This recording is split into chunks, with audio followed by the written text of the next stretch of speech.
Сәлем достар, сіздермен Алима. Бүгін тещины ясекті холодный ретінде дастарханға әдемі қылып қоятын боламыз. Дәмі де ерекше болады. Ол үшін видеоны соңына дейін көріңіздер. Керекті ингредиенттердің барлығын описанияға жазып кететін боламын.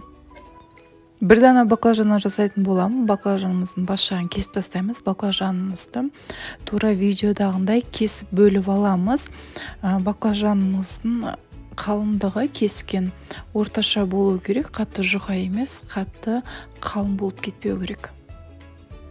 Баклажандарымыздың аштылығын шығаратын боламыз. Ол үшін шұңғылда ыдысқа су құйып, тұз салып, сол тұзды судың ішіне баклажанымызды салып, үстінен бір ыдыспен бастырып қою керекпіз. Баклажанымыз судың астында тұру керек 15-20 минут. Баклажанымыздың ортасына жаққанға соусын жасаймыз. Ол үшін бізге 2 қасық майонез керек болады. Чеснок салатын боламыз. Ас көк салсаңыздар болады. Укроп, біздің үйдегілер укроп жақсы көрмейтін болғандықтан мен укроп салмайтын боламын. Қара бұрыш салсаңыздар болады. Менің чесногым осындай 4 бұрышта қатырып қойғанмын. Мен былтыр қыста қатырып қойған чесноктарым морозилкада тұрғаныма 1 жыл болды. Ешқандай үсіп кетпейді, өз қалпында, өз дәмін барлығын сақтап тұрады. Жаз мезгілінде осылай қатырып, қыстай қолданып шықсаңыздар болады. Чеснок жасалу жолы менің YouTube арнамда бар. Осыны жапақтау ыдысқа бір жұмыртқамызды салып, үстіне шым-шым тұзымызды салып, бірде массаға айналғанша вилканың көмегімен көпіштіп аламыз. Екінші ыдысымызға сухари саламыз. Мен корейский сухари қолданатын боламын. Осындай қазір көрсететін боламын, қандай сухари екенін.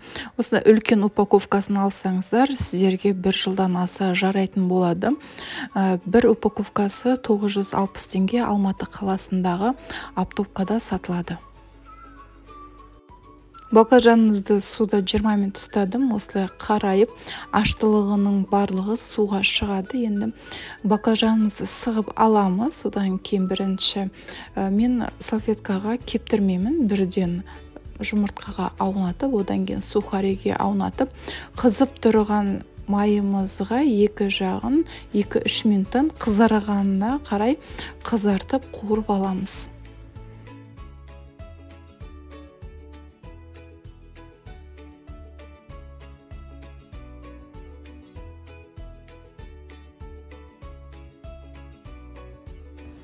Баклажанымызды қып-қызылып қуырып алдық. Осылай қызыл болып қуырылған баклажан дастарханда әдемі көрінеді.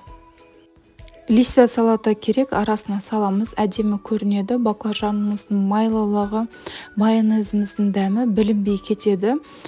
Салат лист арасына салғандықтан бір дана оливки қара түсін, сүйегі жоғын қолданатын боламын.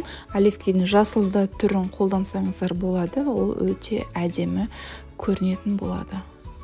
Баклажандарымызды ораймыз. Бірінші баклажанымыздың үстіне соусымызды жағып, ортасына листья салатамызды салып, үстіне помидорымызды салып, тура видеодағындай ораймыз.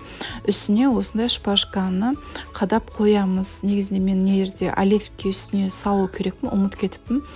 Видеодан кейін барып, салып, қайтадан шпажканы қадап қойдым. Егерде сіздерде шпажка жоқ болса, онда кәдімгі үйдегі бар тіс шығышпен қадап қойсаңыз болады. Видеоны дәл осы жеріне дейін көрсеңіздер, сіздерге менің рецептім ұнаса, маған тіркеліп кетіңіздер. Комментарий жазып отырыңыздар, лайк басып отырыңыздар. Менің еңбегімді бағалап, менімен бірге болғандарыңыз үшін рахмет. Сіздермен бірге болған Алима Жарқынбекқызы.